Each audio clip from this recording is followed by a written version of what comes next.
Hi, everyone. Welcome to the podcast, Served Twice by Choice, S2BC. I'm your host, Rick Caballero. With me today, we have some special guests. We have Samantha Horwitz and John Salerno. Samantha is the author of The Silent Fall, and we'll be talking about that a little bit later. Right now, guys, welcome to the show. I appreciate you coming on. We'll start with Samantha. Give us a little background on yourself, where you're born, raised, and then eventually lead up into when you moved into New York. Born in Savannah, Georgia, raised in Montgomery County, Maryland, and got to New York via United States Secret Service, making me an offer to become an agent. Was an athlete my whole life and knew that I had a heart for service, wanted to do something. All the guys in my family served, and after high school, as many kids still do, they take the ASVAB. Yeah. Did really well, got the calls. My mom said, no way. What sports? High school or? Well, I started playing sports when I was 4, so soccer. And then that morphed into basketball, softball, and in high school played softball, basketball. Okay. Yeah. And John? From New York, born and raised. Just like Sam said, heart for service. Don't know where it came from. I don't come from a military background, a family, or a first responder background. Just a basic Italian family. Grew up, and when I was younger, I joined a volunteer fire department in my neighborhood, which I served 25 wonderful years in, which led me into the path of being a paramedic, becoming a paramedic, and becoming a New York City detective, and then. After 9/11, I found that I was having some stressful issues, and needed to move away from New York and reset my life, which put me in the path of Sam when I moved to Texas in 2012. Okay, let's back up a little bit. So Sam, you're in New York now as Secret Service, and then you permanent in New York, but you got a couple of hats under your belt. So you've been fireman, policeman, paramedic. Yes. What I usually ask all my guests is, what was it like going through academy? So we'll start with Sam because it's only one. Mm-hmm. Was it difficult being a female going through the Academy of Secret Service? Were there a lot of female Secret Service back then? Give us a little bit of rundown on that. To become an agent, you go through, it's basically 2 academies. So you go down to the Federal Law Enforcement Training Center in Georgia, and then you continue with the Secret Service Academy, which is just outside Washington, D.C., and there are not a lot of females at all. What's the time frame between all these both these academies or both these classes? Well, the Secret Service is unique in that you get an invitation first to do special agent in training. So this is pre-everything. So you do that first. If you make the cut, then you go down, you get the formal invitation, then you go down to FLETC. So there's a couple of months that may pass. It just depends on the application process, like how fast they want it to go or slow they want it to go. And FLETC at that time was 10 weeks. Yeah, okay. 10 weeks. And then we had a short time in between that and then the academy outside of DC. And that was 12 weeks. Okay. And John's like me, he likes to talk, so I have to slow him down. So John, going through different academies, we've heard a lot of police academies. I've never had anyone here on the fire department yet that has talked about that academy. The fire department? Yeah.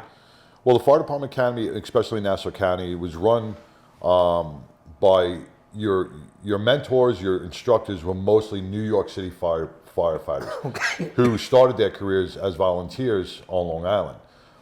So you got the best of the best training from some guys who were in the rescue companies and ladder companies, real amazing firefighters. So you got really good training.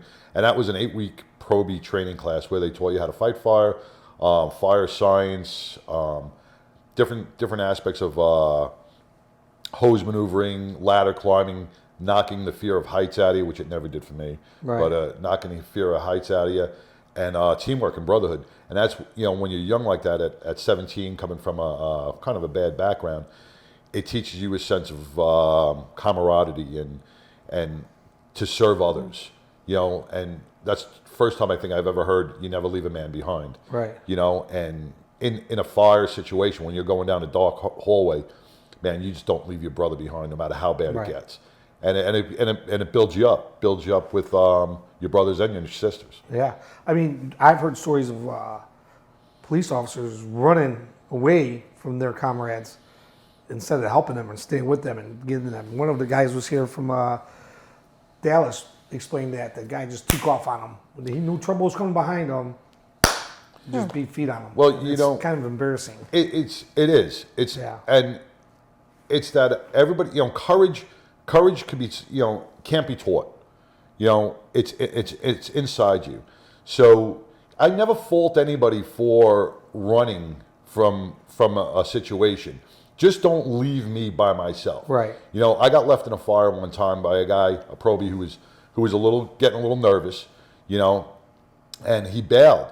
And I was more pissed that he didn't tap me on the shoulder and say, "Hey, listen, I respect that more." Because everybody has their different fears. Right. So if someone wants to run, even a cop or even a SWAT officer, whatever, a situation is going to that situation may put you in a place where you're saying, "Holy crap, I got to get out of here." And you may make that decision to move, but just don't leave somebody behind. Yeah. That's my whole thing. And what about paramedics? Is there an academy, or is it? It's not physical, I would imagine, because they're not expected to run and chase or. No, but like my medic school, I started as an EMT, went up to an AMT, which is an advanced medical technician, and that was just your programs, your EMT programs, which I don't remember how long it was, maybe 26 weeks, whatever it was, and then you take the class, and then you have a state exam and the whole bit, and then you go for your AMT, which is your advanced, where you can start lines and intubate and the whole bit. And that's just, that was another class on top of that, another 12 or 15 weeks. Okay. And did you go through the New York City Police Academy? Yeah. Or was it? New York City Police Academy. Okay. What was that like? That was. And what year is this now? This was 1990. 1990. Okay. Yeah. So, it's funny because when I tell people the size of my academy class, the ones that graduated, they kind of freak out because their departments aren't that big. My academy, my graduating academy class was 2,183. So I mean that's 2,000. That's almost 2,200 recruits. Right. Hitting the streets. So the academy ran 2 shifts, day and night, and it was in Manhattan, and it was it was running, fighting, a lot of athletics. But a lot of law, a lot of penal codes, a lot of policy, procedure, firearms training, the basic stuff you go through. His academy class is the size of the entire Secret Service. At least when we were back with amazing. With that's Treasury, amazing. it's still one of the smaller agencies. So any difficulties for either one of you going through any of the academies? I know. Well, I mean, when you're paired with doing controlled tactics with your partner who's 6'1", it's a little rough. And that was, for me, even though all the guys in my family served, I never grew up with firearms. Well, what year did you go through? 99. 99? Yeah. So, did they try to weed you out, being a female? There was definitely a sense where I had to prove myself. Right. So I had that no quit attitude just from sports. It was like, if the bone's not sticking out or whatever, you just kind of rub some dirt on it or whatever, and you keep going. And for better or worse, I suffered some injuries, playing sports, but you get through it, and it was the same thing. And I'll never forget coming home one evening, with bruises from getting shot with the ammunitions and everything that we're going through. My mom's like, "Do you really want to do this?" Yeah. And I'm like, "Yeah, I do. This was my chance to serve." Right. Now, we don't have to go into details, but give us a few of your dignitaries that you transported, protected.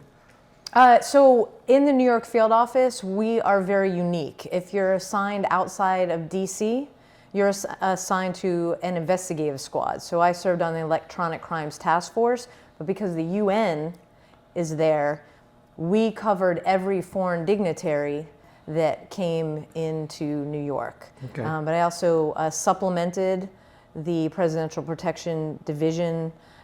So we had the Bushes at the time, Clinton, and even President Ford, which is kind of a funny story because I met President Ford when I was 2 years old. Had Really? a friend that worked in the White House, and I still have a signed picture from him on my wall at home. And, it comes full circle. Here I am, an adult in New York City, and I was like, I'm working President Ford's detail. And you're still alive? But yeah, and so there a lot of world leaders, and of course the first ladies as well. Okay. Yeah. Now we're going to go into it could be a touchy subject, 9/11. We want to start out, guys, where you were that day, how your day started out, and you both can talk and piggyback off each other. So 9/11. I can't remember what. It was a nice day out, I thought. It was It was on the 11th, by the way. Yeah. It was a beautiful, unusually warm fall day for New York City. In fact, it was so. It made such an impact, the weather and how the sky looked that day, that it's memorialized in the museum. Yeah. Yeah. I usually by that time, it's pretty chilly. You're wearing an overcoat, and this was. Are you living in New York? No, I lived in Jersey. Okay. And commuted to New York every single day. And John, I lived on Long Island. Long Island. I lived on Long Island. And at this time, what are you? Huh? You're a fireman. Yeah, I'm a fireman. Okay. At this point I got hurt on the job as a detective, and I just retired. I just retired from the NYPD. But I was still an assistant chief with the fire department on Long Island. Okay, and you remember that day being a beautiful day as well? Yeah, Waking up? I was watching. I tell you, when we talk about triggers, and we'll talk about those a little later on. Where you can remember exactly where you were, what you were doing. And I'll tell you, I was getting my socks on. I was sitting on my couch in my apartment, getting my socks on, and watching Fox News because it was the midterms, right? It was the midterm election days, and they were covering. They were at City Hall covering the elections, and the camera just all of a sudden, one of the Fox News cameras just panned off to a plane flying through Manhattan, and it was, that's a no-fly zone. Right. They can fly around Manhattan, but they can't fly through Manhattan. Right. So they caught a quick glimpse. They didn't know if it was like a little Cessna or a small little commuter plane or whatever. So the cameraman, in a sense, that hey, I'm going to catch this because it's not supposed to be happening. It's not supposed to be here. Right. Yeah. Correct. And I don't remember if they caught that plane that hitting the Trade Center, but there was a fire department chief, Firefighter, was out with a German film crew, and they were on Broadway, and they were filming stuff for the fire department, FDNY, and that camera crew caught the plane coming down Broadway, and saw the first plane go into the towers. Okay, so I don't want to jump the gun with you because you come in a little bit after. Yes. So Sam, you go to work that day. Give me that detail. Let me know what's going on there. Yeah, so we're preparing for the UN's 50th anniversary, huge event, and we had our planned police meeting, so it's all hands on deck. You're getting down there early. I got caught in an accident that was like, there's never traffic at that time of the morning, so this was kind of weird, and that kind of set in motion. What time is this? I don't know. You don't remember? I don't remember what time, but it set in motion the timeline for me being where I was the rest of the day. So I'm running late because if you're on time, you're late.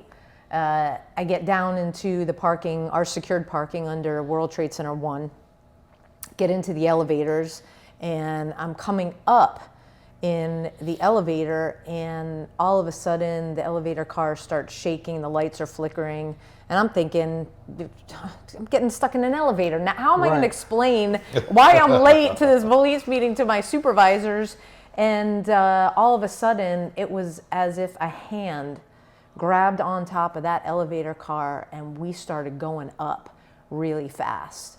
Go ahead. Yeah, we stop at the lobby level, which is still underground, not street level. The doors fly open and we are met with just a hot ball of dust that blows us back into the elevator. Papers are flying everywhere. And in my mind, I'm thinking, bomb, get out. That's my training, immediately kicked in. What I didn't know was some 94 stories above, American Airlines Flight 11, what was captured by that German film crew struck. How many floors underneath the lobby floor where the parking garages? 7 or 8. Yeah. 7 or 8 floors? Yeah. So you're coming up the elevator, the plane hits the tower, and you feel a vibration. So it's not like a huge impact that you feel. Right. Well, Thinking that, I mean, Big- you don't big realize enough how many that other the- stories it's above you. Right. But you would think it would, like, a plane hitting a building would rattle, like really rattle the thing. Yeah. But then, do you think, is that an emergency thing where something like that happens, the elevator just to the lobby and get out, or no? no, to have an elevator move that quickly is abnormal. Yeah. And what we found out was when that plane hit, it started dumping the jet fuel. Oxygen feeds the fire, so that air exchange. So we got sucked up in the other elevator car. There were only 2 elevator cars. Got pushed down Really? so hard that the doors blew off, and at the bottom almost took off somebody's leg. And there was another agent down there, hoisted him up. Firemen carry out the garage. No kidding. So it was. So after that, all right, do you run out of the building? Do you? No, like I said, being an investigator, being trained, I'm taking in everything, assessing the situation and noticing what's going on around me, looking at people doing some pretty crazy stuff, because when you're not trained to respond to an emergency, that's what They're they do. freaking out. They don't Right. So I just grabbed as many people as I could, and I said, come on, let's go. Went up an escalator that put us in World Trade Center 6's lobby. So that's their lobby is street level.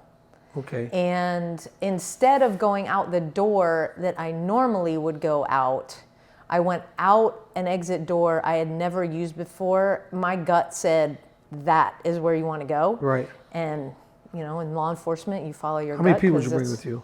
I remember grabbing 3, but by the time I got out the doors, it was 2. Okay. And we got outside those doors onto the plaza, and that's when we were just stopped in our tracks. All the debris, pieces of metal, pieces of concrete, Just and coming down. pieces of people, raining down. It's awful. Yeah. John, you're at home. I'm at home. See the first plane hit on TV. Not thinking too much of it. Not thinking we're under attack. Thinking it's a mistake. Thinking it's a An small accident, plane. maybe. Yeah. Right. So as I'm watching it, I'm like, well, this could turn bad. The fire department was only maybe 3 or 4 blocks from my house, so I jumped in my chief's car, went to the firehouse, and I'm sitting with dispatch, and we're watching it, and we see the second plane hit. Now we know something's up. We know we have a problem. We have a lot of guys in our fire department in Farmingdale who are city firefighters. FDNY Chief Pete Gansey, the head of the FDNY, was a member of our firehouse. So we knew he was en route as well. So I ended up putting out a call going, hey, we better put some guys on standby. This could get bad. And I put it out on a tone, had some guys come in to the firehouse, and they all saw it as well on their TVs, and they knew it. So they all started coming down to the firehouse. When the first tower collapsed, we knew we were going in. We knew at one point they were going to need some backup. We didn't know where or what we were going to do, but we knew they would be getting backup. So I started gearing everybody up. I actually had a pre-crisis meeting prior, because when the first tower came down, I said, you know what, we're going to have a lot of deaths on our hands. Yeah. And I had a lot of young guys with me. And, I said, listen, if you're not prepared for this, it's okay. But each one of them stepped up and said, no, we're going in. So I took 13 guys with me. We brought a rescue truck. We got called out. We ended up going into Queens to stage. We staged at one of the FDNY houses in Queens. And then we got the call in probably around 3:30, 4 o'clock. They said, all right, now get to the command post on Broadway in Vesey. So we moved from that firehouse, and we made our way into Ground Zero. We immediately got to Ground Zero. We started going to work. When I say work, it was more freelancing because nobody knew anything. Right. You know. So let me stop you there. So two different situations. You're coming out of the building, and you don't know what the fuck's going on. You're just maybe an think it's a bomb. explosion. Yep. Something happened. You're looking at it going, "Holy fuck, we're being attacked." But Right. you have a role where you have to get these guys together. What kind of like you're still in like shock, kind of, right? Like fucking maybe even tunnel vision. Like you gotta get these people out of the building. You're like, fuck, what's going on? Are we even safe to go in there? You know what I'm saying? Mm-hmm. So explain that feeling. Well, it wasn't. I eventually made it to my building, which was World Trade 7. So that's where our field office was. And I'm in the lobby with a lot of my coworkers, some supervisors, and we're milling about. And that's when Tower 2 gets hit. And we're watching. You're still outside though, or you're No, inside. I'm inside the lobby level of our building, and I'm watching the glass because our building is all glass, like bow in, and then pop back out. It held, and we're all looking at each other like, okay, this is a coordinated bombing attack because you cannot see. The towers are so high from where we were, you could not see that high. Yeah. So we had no idea it was a plane. Absolutely thought coordinated bombing attack. We're the third tallest building in the World Trade Center complex. We're next. Secret Service, Office of Emergency Management for New York, and some other agencies. It is not a public building. Right. And made sense. Right. So we're like, we got to evacuate this building. So we evacuated World Trade 7, got out onto West Side Highway, and that was where we got our first glimpse as to what was going on. Yeah. Still had no idea there were planes, but in front of us you could clearly see a gaping hole in one Right. with the fire, and then behind it, the smoke trail coming out of Tower 2. And then it just went to hell. I mean, I can only imagine. the people, Running everywhere, screaming. I mean, well, it was watching them jump right. that kind of got us. Yeah, that's hard to yeah. look at even if you weren't there. Yeah. Yeah. Yeah. I've been in the new one now, and the museum and everything, and there's that one room, and it's just like hard to go in there and watch it. Yeah. So John, you're coming in, right? There's no platform. You're going in to do whatever you can. Yeah, we're driving in, and I'm driving my Chief's car, and I got my the rescue truck behind us, and we're heading in, and my guys. Because we had a lot of FDNY members in our firehouse. A lot of our guys, most of our guys, were trained by the FDNY mentors from the fire academy. So we knew when those towers went down, we didn't know who we lost, but we knew we lost some. We knew we lost some close friends, and it was kind of a solemn moment. And Sam, when you talk about Building 7, this is another connection. We got when we pulled up. It was just when Building 7 was coming down. We got there just prior to Building 7 coming down. So like I said, it was still chaos. It was still no radios worked, your phones didn't work. So it was a lot of freelancing going on. Nobody really knew what direction to take. So one of the buildings was on fire, and me and this other firefighter grabbed whatever hose line we could that was still charged. And we started, we hooked up with two other FDNY guys. We tried to do whatever we could to start putting out a fire.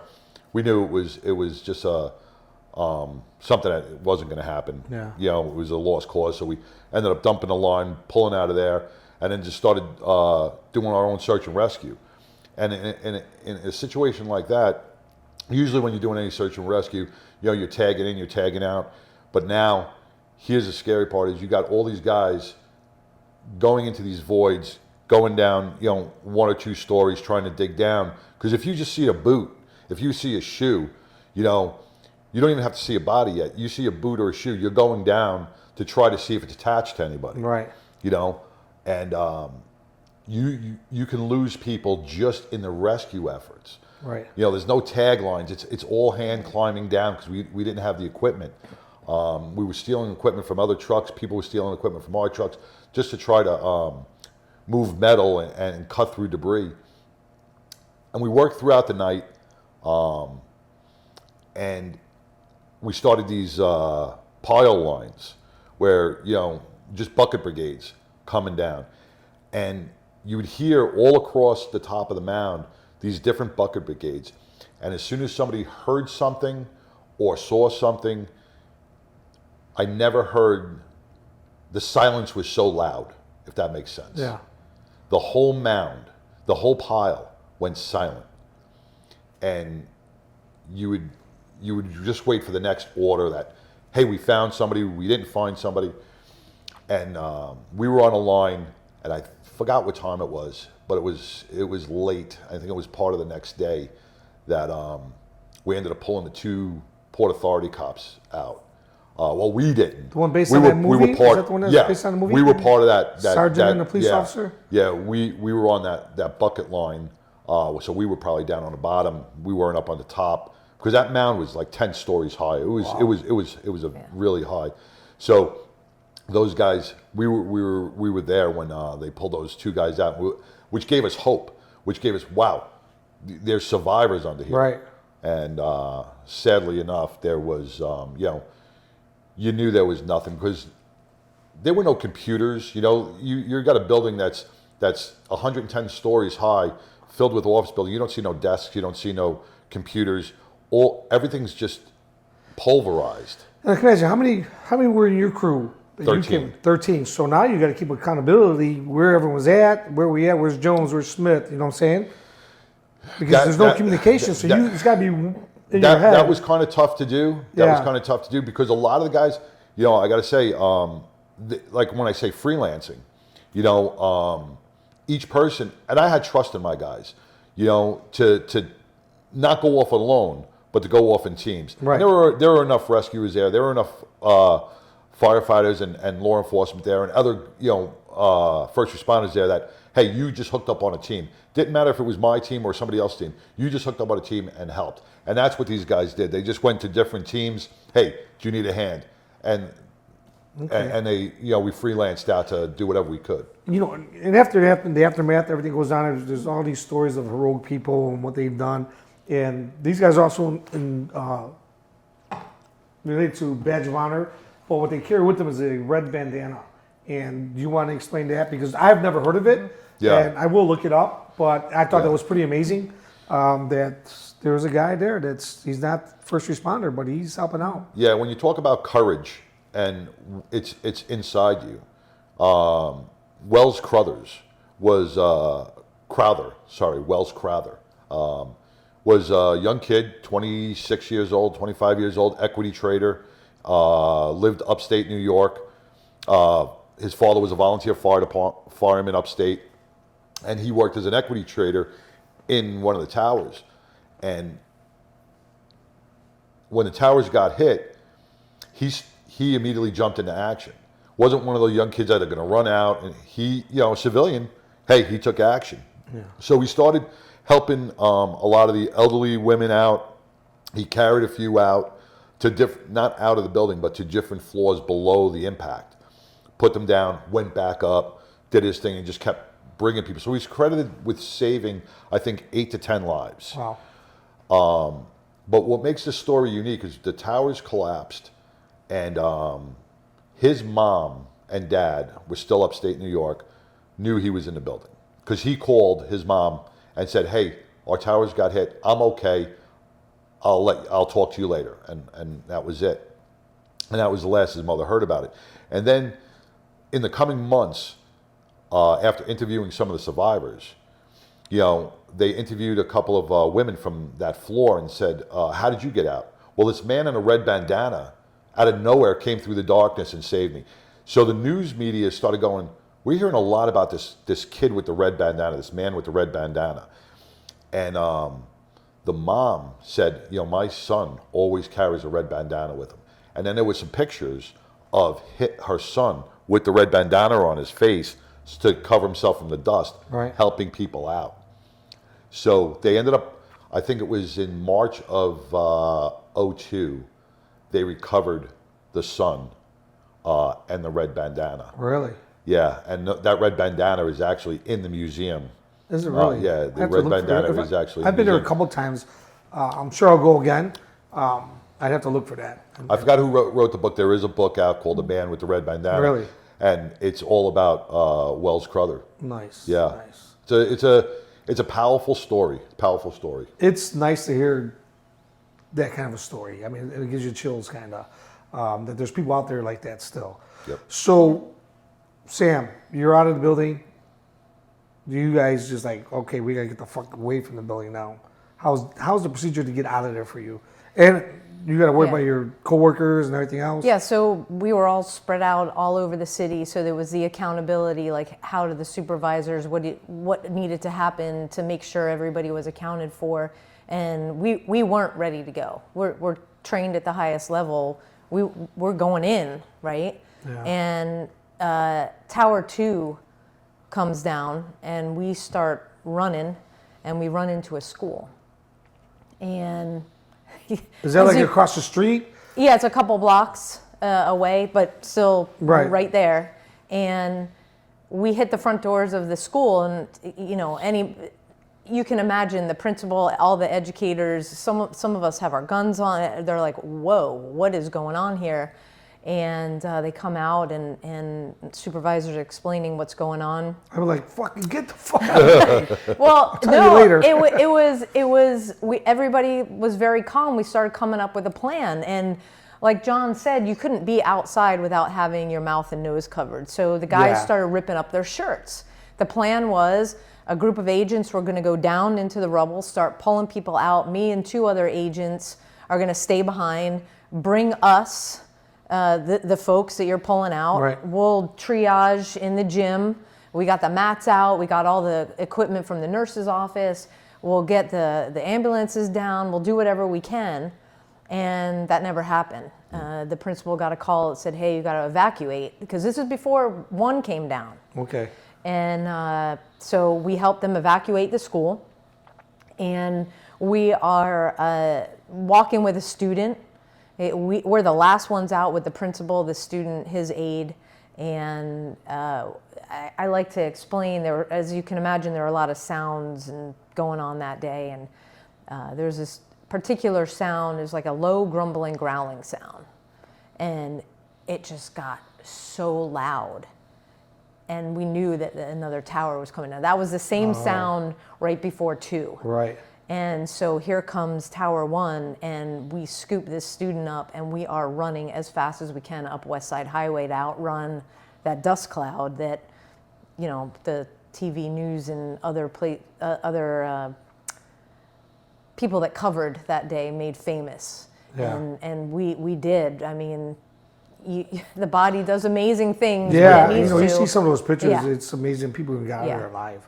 And covered with, what would you call Yeah, it? Silt? dust. Or what, dust? That was that dust. Yeah. The headlines in the paper the next day were and I still have the news, the headline. It said 10,000 feared dead. Yeah. Yeah. When you look at the casualty of just above 3,000, you gotta say it's remarkable. Any death is bad. How many people do you think between both the buildings were in there at that time? You probably had about 50,000. 50,000, no kidding. Between only both to buildings. lose About 3,000. about 25,000. That's amazing. That's amazing. The rescue efforts prior to those buildings coming down were amazing. The FDNY, the NYPD, the EMS, the first responders, and the civilians that went into that building and climbed those staircases and helped get those people out is anything but amazing. They saved so many lives. And if you look at some of the videos, you see the organized chaos of people leaving the building on the escalators to get to the mezzanine area and getting out of that building. It was an evacuation beyond all. I mean, it was an amazing rescue. Yeah. Done by those first responders. Now, how many hours are you there now? You're going to be there overnight, pretty much, right? Well, you're doing everything you can to help out, or we eventually, when Tower 1 came down, we're like, okay, now what do we do? Right.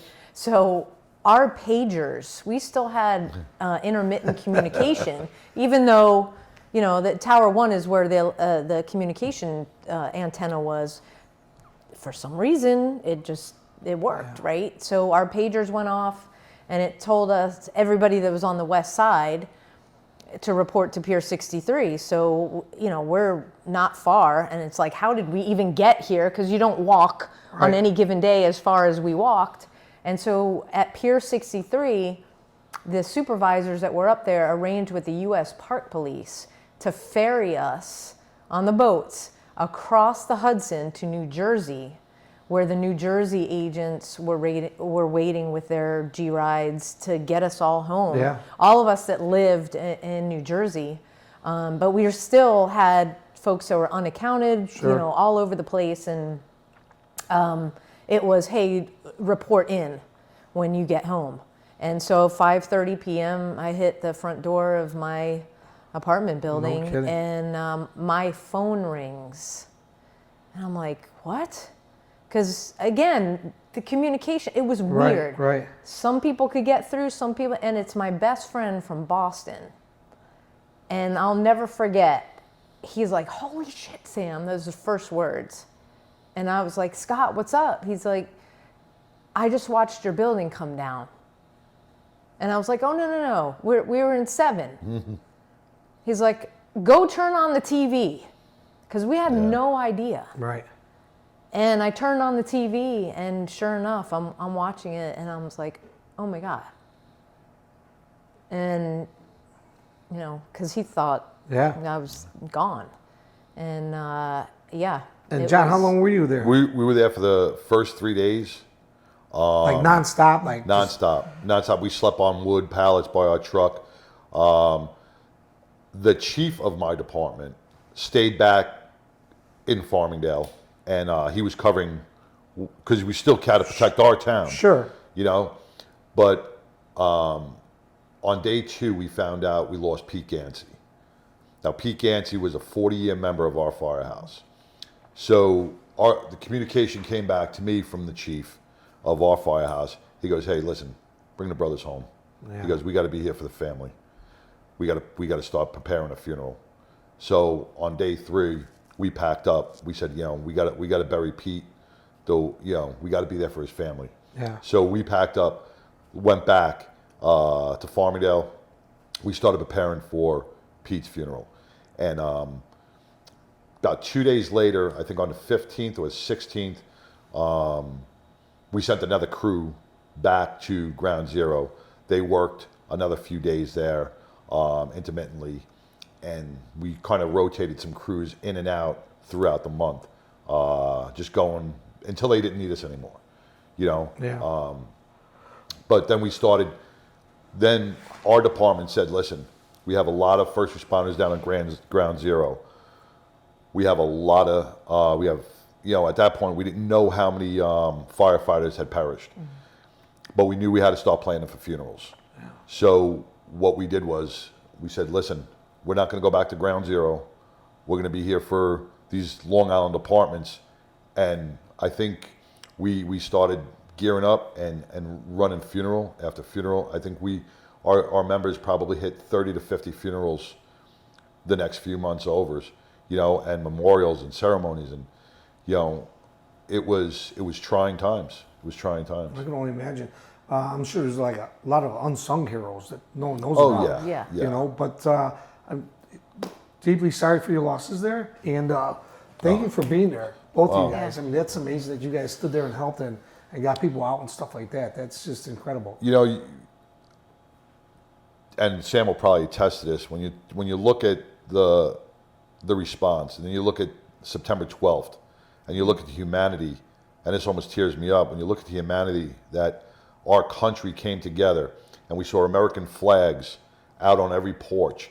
And, I remember walking off around Ground Zero, and there were thousands of people lining the streets with water bottles and American flags, and just civilians. For weeks. It was amazing. It really brought this country back together for a little while. It did. Unfortunately, it's going opposite again. So. But it gives you hope. Right. It gives you hope that humanity's still there. Humanity, there is still a lot of good 100%. people. Yes. It's just buried right now. It's Well, being yeah, and that happens. You go through Depends on where you are in, right. in the U.S. I agree. I agree. But when Yep. you look at the whole the picture. country as Yeah. it is, it's everyone's kind of embarrassed of the flag sometimes. I'm like, fuck that flag. I got one in front of my house. Right, I'll never take right. it down. You know, I'm, Yep. I'm debating if I want to put the Marine Corps flag underneath it. But I like the American flag by itself sometimes, you know.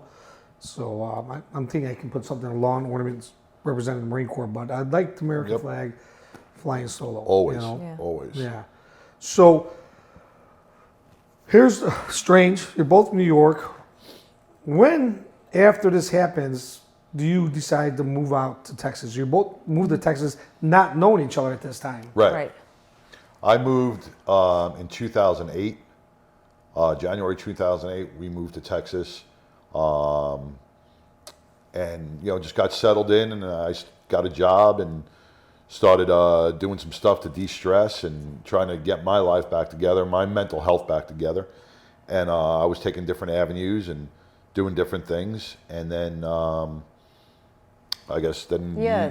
you Well, it was a couple of years Yeah, a later. couple of years 'cause later, you I left the Secret Service in May of 2002, moved back to Maryland, where I'm from, and floundered, trying to make sense of everything that had happened, and 2 suicide attempts. Finally got some help to understand, hey, you have this thing called post-traumatic stress disorder, and this might sound strange, but it gave me a huge sense of relief because I had a name to what was going on, and I had a plan of action and goals, and I wanted to go back and serve. So I got well, went back into the PD at the local level in Maryland, Right.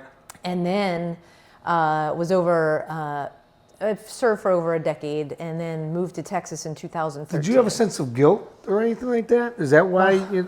Part of it. I mean, like, why did I get out? Why? You know what I'm saying? I mean, the survivor's guilt, it was more like I couldn't, it logically, we talk about this with survivor's guilt.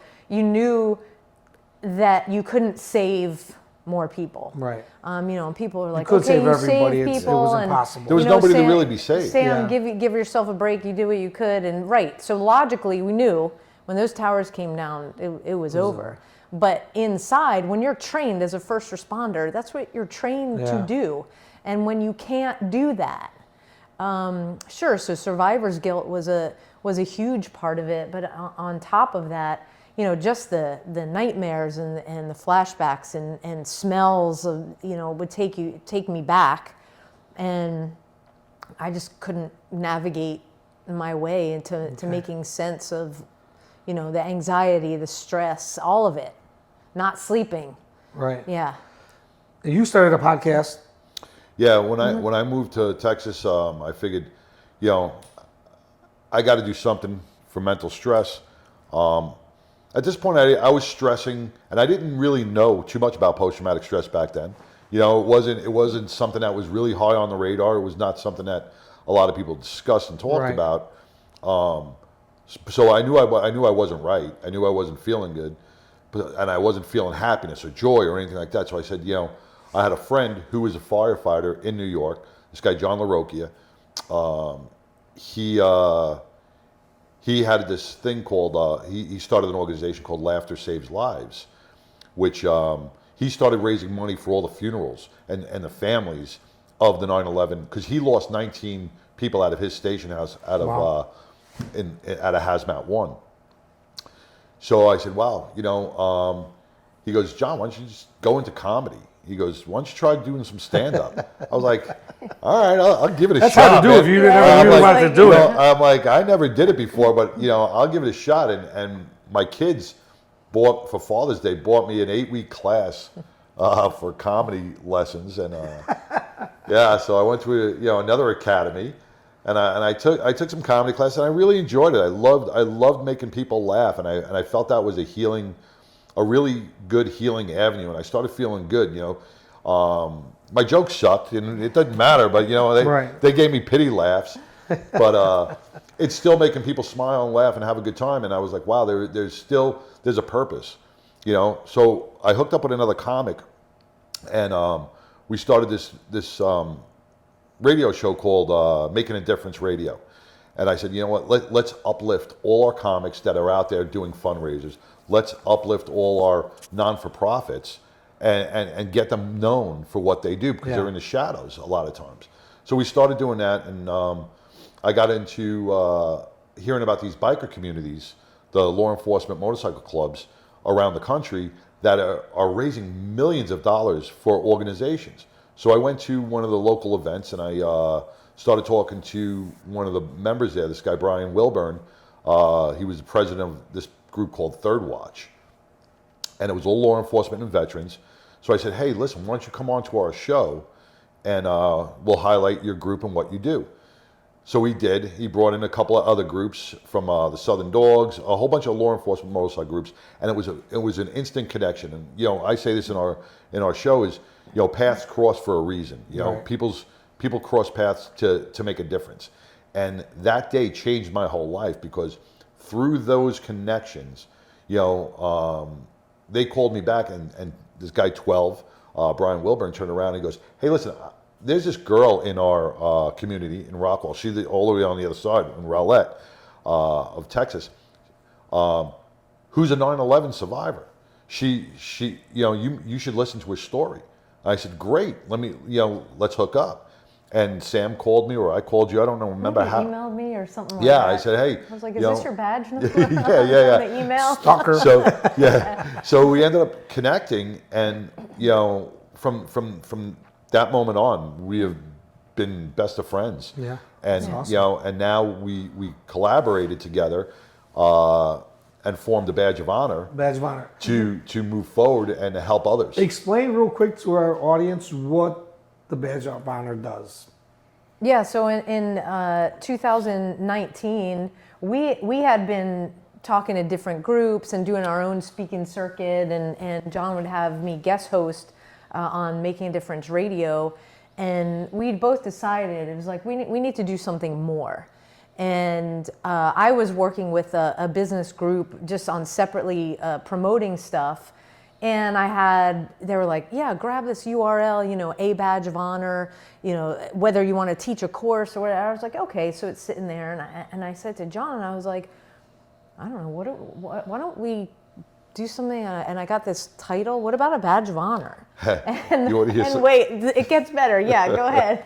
No, again, you can finish it. No, you tell. So what's funny, and this is where it blows me away, the connection, because she comes up, she goes, hey, let's do this thing called a badge of honor. Let's get this. There was like silence on the phone. Yeah, and I looked like, at her, I just was like, are you kidding me? Because when I retired from the police department, right, and I said this in our workshop, what do? What does a cop do? He's going to open up a bar, right? So I opened up a bar in Farmingdale, Long Island. Who does that? Right, yeah. I opened up a bar in Farmingdale, Long Island, and it's called a badge of honor.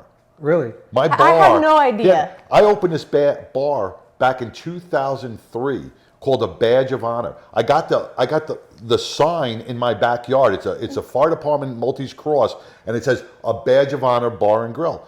So I turned around to her. I said, "You're not going to believe this." And I sent her a picture of it, and she's like, oh my God. And then it was like, well, okay, well, it's meant to be. It's meant to be. Right. It was meant to be. And so that was back in 2019 when we started, and it was just the two of us, and we used our mission was just to heal others by us telling our stories, not about 9/11, but how 9/11 affected us, the post-traumatic stress that we were diagnosed. His diagnosis was many, many years later after mine, and growing from that, because you can't stay in it, and to have this post-traumatic stress disorder, we both decided very early on, we're not disordered. We just didn't understand something. We understand it now. We may be a little crazy, but we're not disordered. Right, exactly. So real quick, I met John in Texas. I was at a Brother for Fallen fundraiser in Fort Worth, Texas. Met John. He started telling me what the badge of honor was all about, and I said, "You got to come in and help Chicago." We were in dire need. We were having suicides this year. John agreed to it. Put me in contact with Samantha at the same time. And if you don't know about the Brother for the Fallen, we honor murdered officers all around the country. But they came in to give a class at our FOP, and I want to thank the FOP for coming and allowing us to use the hall. And I also want to thank Metra, Cicero, and CPD for attending. But they did an amazing job, and it was almost like a work class where they let these officers get involved, and I think they went away with a lot of good stuff. I think so. And once again, paths cross for a reason. I came to that gala in Fort Worth for Brotherhood for the Fallen, and I'll tell you the truth. I think because I got put at a random table, right? Me and my wife really didn't speak to anybody at the table. It was kind of like they were all their own little clique. So I think I spoke to 4 people that night, right? And one of them was you. When I was just on our way out. Way out, you were, yeah. I was just on my way out, and I forgot who it was. Maybe Jimmy or somebody came up to me and said, "Hey, I wanted to introduce you to this guy who's the founder of Brotherhood for the Fallen." So we spoke for a little bit, Right. And I think we just exchanged cards, and it was a brief meeting. But this is a path. This is another path of healing for Chicago now, and I think what you put together for us here in Chicago is going to save a lot of lives, because those officers yesterday through that workshop walked away with the tools, the tactics, the strategies, and a little bit more knowledge to help them get through a rough day. Right, and you guys did an amazing job presenting it, everything. So I want you to tell the audience more about what you guys do, the help you're doing, and I don't leave until the bar's closed. We expanded our mission in 2019. We brought in a Rowlett police officer, Jeff Freeman.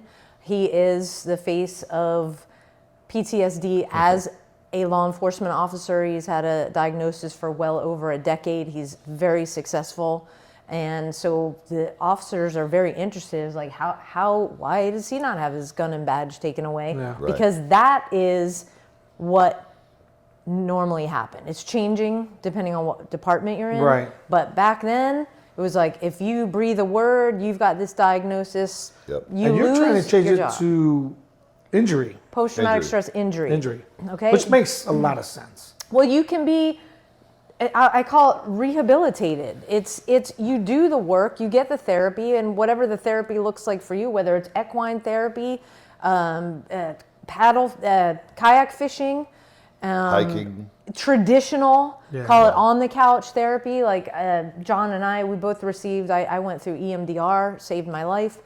And the more we learned and the more stories we heard from people and the feedback that we got about how we were making a difference, we're like, you know what, we talk about all of the therapies and the different things.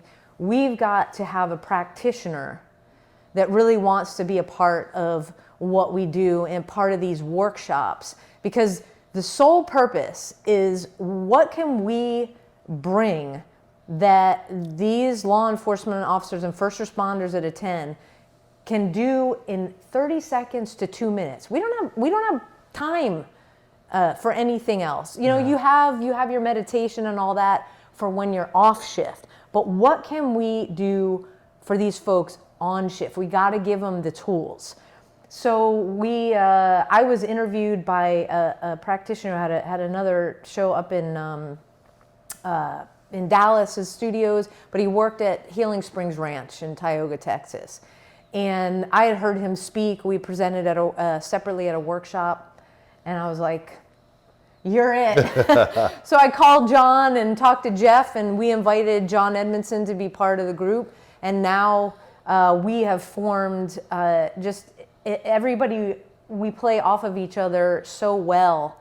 But you're getting those strategies, tactics, and tools. So when the stress comes up, because we're not just talking post-traumatic stress, or post-traumatic stress injury. That's a separate, that's like if you do not address the underlying issues of what is going on a daily basis, because you can't go on 10, 15, in your case, sometimes 20 calls a night and not be affected by something. You've got to deal with it right there so that it doesn't become post-traumatic stress injury. Right. And we had a guest there yesterday from Prime Medical, and he was very outspoken. You know, when he had to deal with it and what he went through. And I'm going to tell you what, I've never told anyone this, right? And I kind of brought it up to me yesterday, and I'm thinking about it. I've been through a lot of shit like you guys have been on the job, 22 years with the Chicago Police Department. I lost a partner in 2001.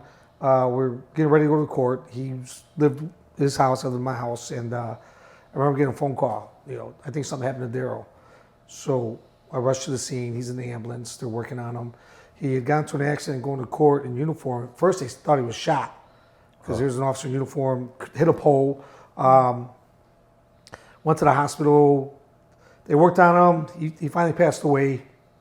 Broke my heart. A year later, Benjamin Perez gets hit by a train while working, doing a surveillance. Me and Daryl, Benny, and his partner Vinny talk about what was going on. They were on afternoons, we were on midnights. And I'll tell you what, between those two, and it was mostly Daryl, I would cry. And it would really upset me. I mean, when I talk about it now, I get the same way, but it still hurts. It hasn't happened in a while, but I would cry, and people, my girlfriend would be like, "What's wrong with you?" I go, I'm just thinking about Daryl, And it happened for years. It hasn't happened in a long time now, but for years after that, I wouldn't tell anybody. I'll be in the shower thinking, and that's why I like to do most of my crying in the shower. it helps. But it got to me for a while, and I think it really affected me.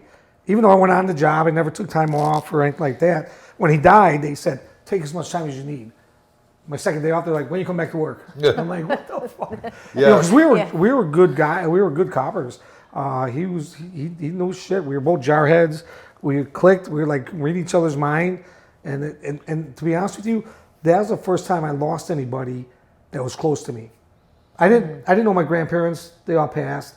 My dad's side didn't speak English, so there was no communication. I don't ever even remember meeting my mom's grandparents. Wow. So there was nobody in my family that's passed away that I was ever upset about. You know what I'm saying?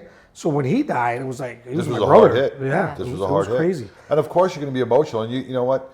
And like we spoke to, what was her name yesterday that came in for her brother? I forgot her name. Rita.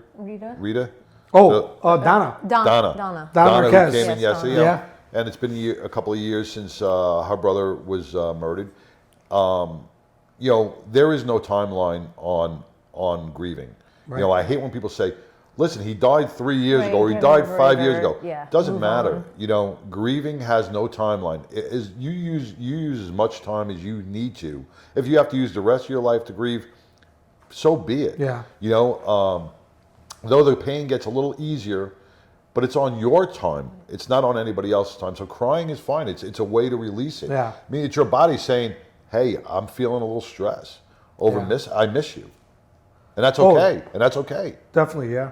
Definitely. Too many people hold stuff in like that. And that right there causes that's the problem. That's the problem. You train yourself to suppress the emotions. That suppression is what caused you to go on the brink of this disorder that they call, and so many veterans and first responders commit they feel suicide. Like it's a pride thing, and it's really not. I mean, it is to a certain point for guys not to let it out, but if people got to start letting it out, or it's just going to eat them up. Yeah, you gotta. Well, if you heard, and I'll say it on your podcast, that's why I brought up my trauma as a child, being sexually abused as a child, right? That's something no man wants to discuss, right? That's an embarrassment, a shame, a fear, all that stuff. So, explain to the.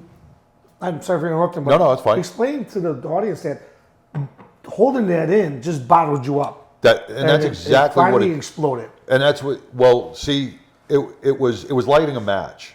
All right, so the abuse happened when I was 8 and 10 years old.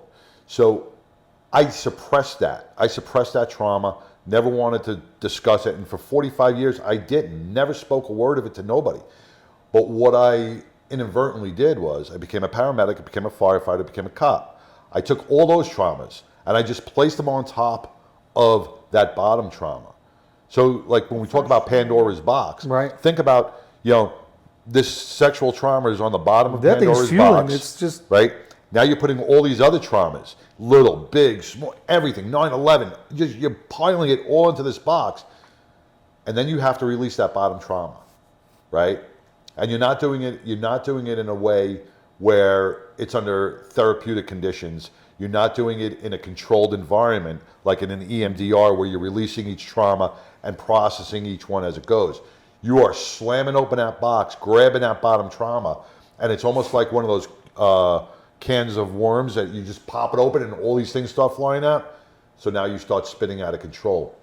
And our minds, our brains are not equipped Once it's out, to handle all of that and process all that at once. So what happens is now you have all these visions in your head, and the only way to get out is suicide. That's it's a quick fix for a bad decision, if that makes sense. And that's what happened to me. I opened up Pandora's box to release that bottom trauma, and man, it spun me out of control. And that happens to so many. We have to learn that to cope, to share, to be vulnerable, and accept each person for what they are. To do our jobs jobs effectively. properly. And Now, John, do me a the favor. longevity And I know you said you attempted suicide twice. in the same I know, night. Yeah. John, when you released that bottom thing, explain to the audience, if you don't mind. Yeah, no. What happened after that? Well, I got back to my house. Things happened. I pulled my gun, and I ran into my man cave, just like everybody has a man cave. Like this studio, there's pictures on the walls. So everything's a trigger, right? So when you look at you see a skyline of 9/11, it's going to trigger you. So my man cave was full of all these triggers, these pictures, these memories, flipping me out, puts me into a deeper state of mental depression. So I ended up going to take my life. And I'm not a big faithful guy. I believe in God, but I'm not sitting there reading the Bible. I don't go to church. But for somebody put their hand on my shoulder when I was just about to pull that trigger, took a deep breath, waiting for the pain, waiting for the shock, and I passed out. Emotionally passed out. And I didn't pull the trigger, thank God. Right. Because it would have been, looking back at that, going, man, I am so happy, blessed, whatever you want, that I did not take my life, because I have lived so much in the last 2 years, learning and feeling my journey and walking my new journey, that I would have missed out on so much if I would have pulled that trigger. Right. If I would have ended it there. And the reason I brought that would up, have been guys, so is mad. because I want to let the audience know that there's hope. Yeah. And what you guys are bringing to the table is beyond that. Like you're letting these people know there's get help. We're coming to the holidays. Yep. Get help. If you need the help, call these guys. They're a badge of honor. They got a podcast every Monday night, is it?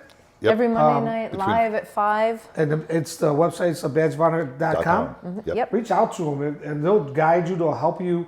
There's other agencies out there that will help you. So don't be afraid to call somebody is what we're trying to say. Get help. There's nothing wrong with you that can't be fixed probably. So don't think that. Don't think it's a disorder. It's an injury. Now let's go to your book. Tell us about this book. I haven't read it yet, guys. I just got it yesterday. Life strategies that I learned Off the couch, that we like teach. You sit there on the couch, you're going to just... Yep, that we Stay down. teach and beyond what's in my book, because this is my journey. John takes from his, and Jeff Right. and our other John. And there's some amazing journeys. I'll tell you. You guys got some stories to tell. And you got to grow from it. And, Everybody does. Yeah. Everybody does. And here's a that's book what I haven't read yet either, which they want to get this across. What do you guys want to talk about? Yeah, that? so this is emotional survival for law enforcement. This is a must read if you are a law enforcement officer. You have got to read this. Kevin Gilmartin, he's written other versions, so for firefighters. But if it's you, if it's a family member, get this book so you can understand that, just what it says, emotional survival. We are humans. We have emotions. We have to let I'm them noticing out. a lot now is organizations like veteran organizations, police organizations, they're not only helping the veteran or the officer, they're trying to get the family involved now, because Yes. people don't realize it, especially if you're not familiar with being law enforcement or a veteran, what the family goes through. You know, they think, oh, you're at home, you're not coping with nothing. They serve. You know, they have to deal with the veteran that's stressed out when he comes home, or the officer, or the fireman, anybody like that. So they're trying to get, like, getaways for family members. Like, yeah, you come in and sit with your husband going through this. It's not just about him, it's about you guys too. OPIF is one of those organizations, the veteran organizations. The first one I know of is actually getting the spouses involved. It's critical. It's Yeah. for your survival Right. As a first responder. So we put together a family workshop.